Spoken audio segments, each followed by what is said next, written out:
안녕하세요. 8월 19일 월요일 날마다 주께로 큐티 가이드 시작하겠습니다.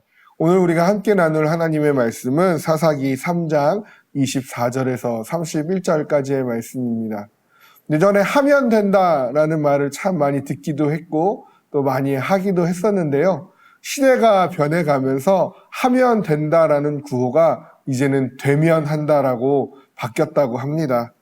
이 우스갯소리 같은 농담이지만 그렇게 시대가 많이 변하였다라는 것, 요즘 시대에 사는 사람들의 생각이 어느 정도 많이 담겨져 있는 것만 같습니다. 그런데 오늘 본문을 보면요, 해도 안 될 것 같고 되어 보이지도 않는 일들이 기록되어져 있는 것을 보게 됩니다. 관찰 질문을 따라 내용을 묵상해 보면서 그 안에 담긴 진리를 깨닫는 귀한 시간이 되기를 바랍니다. 관찰 질문 1번입니다. 에훗이 이스라엘 자손에게 말한 것은 무엇입니까? 에훗은요, 이미 우리 모두가 알고 있듯이 왼손잡이로 많이 알려져 있지요. 당시 고대 사람들은 오른손을 주로 사용했는데 에훗이 왼손을 사용하였다는 것은 아마 그에게 어떠한 장애가 있었기 때문이라고 많은 학자들이 해석을 합니다. 장애를 가지고 있었다라는 것은 전쟁에 있어서는 커다란 불리할 수밖에 없는 이유가 되어지는데요. 그러함에도 불구하고 에훗은 이스라엘을 지배하며 괴롭히고 있던 모압 에글론을 살해하고 전쟁에서 큰 승리를 가져다 오는 것을 보게 됩니다. 그 비결은 에훗이 이스라엘 자손에게 외친 말에 담겨져 있는데요. 28절 상반절을 보겠습니다. 그들에게 이르되 나를 따르라. 여호와께서 너희의 원수들인 모압을 너희의 손에 넘겨주셨느니라 하매. 바로 하나님께서 모압을 이스라엘의 손에 넘겨주셨다라는 것이죠. 이 단 한 가지 이유가 장애를 가진 에훗이 큰 승리를 가져올 수 있는 유일한 이유가 되는 것입니다.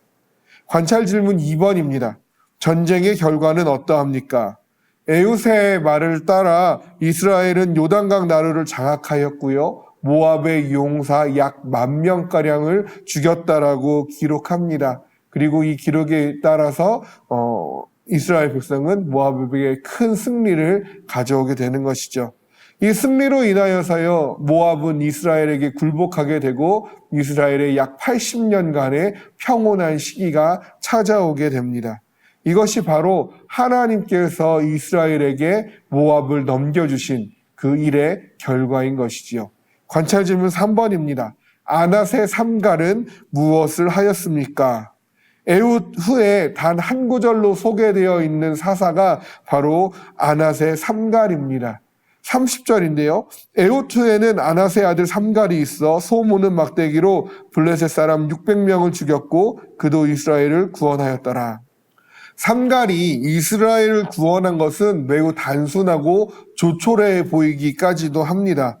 그는 소 모는 막대기로 블레셋 사람 600명을 죽였다라고 되어 있는데요. 소 모는 막대기는 당시 가축을 길들이는 데 사용했던 것으로 약 2.4m의 길이에 한쪽 끝은 뾰족한 못이 박혀져 있고 다른 한쪽은 끌과 같은 날붙이에 새가 붙어져 있는 것으로 추정됩니다. 이러한 막대기는 어떤 특별히 제작된 것이 아니라 당시 사회의 가축 또는 농사 짓는 일에 사용하는 아주 평범한 농기구였다라는 사실을 말해주고요. 그리고 이러한 농기구를 사용한 삼갈 역시 매우 평범했던 인물임을 우리에게 보여주는 하나의 소품이라고 할 수 있겠지요. 이러한 삼갈이 블레셋을 꺾고 이스라엘을 구원한 것입니다. 그것이 어떻게 가능한가? 평범했던 농사꾼이 혹은 가축을 기르는 자가 블레셋 용사 600명을 죽인 것, 소모는 막대기라는 평범한 농기구로 전쟁에서 승리하게 된 것이 어떻게 가능할 것인가라는 궁금증이 들게 되어지는데요. 에훗의 사건에서 승리의 비결이 하나님이 모압을 이스라엘의 손에 넘겨주심과 같이 삼갈이 이와 같은 일을 행할 수 있었던 이유도 하나님께서 그와 함께 하셨기 때문입니다. 장애를 가지고 있든 평범한 범인이든 가지고 있는 것이 어떠하든 상관없이 내가 이걸 어떻게 라는 생각이 우리들 가운데 가득 차고 그러한 상황을 마주할 때마다 우리가 바라보고 의지해야 할 것은 바로 능력의 하나님이라는 사실을 오늘 말씀을 통해 우리는 발견하게 됩니다.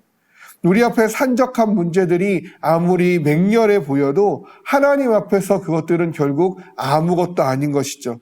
바로 이러한 믿음을 가지고 하나님을 의지하며 선포할 때 에웃을 그리고 삼가를 통해 이스라엘을 구원하시고 평온을 주신 하나님께서 오늘날 우리에게 평온을 더하여 주실 줄로 믿습니다. 오늘도 우리가 하나님과 함께 하기를, 내 손에 하나님께서 함께 하시기를 구하며 주 안에서 평온을 누리시는 하루가 되어지기를 주님의 이름으로 소망합니다.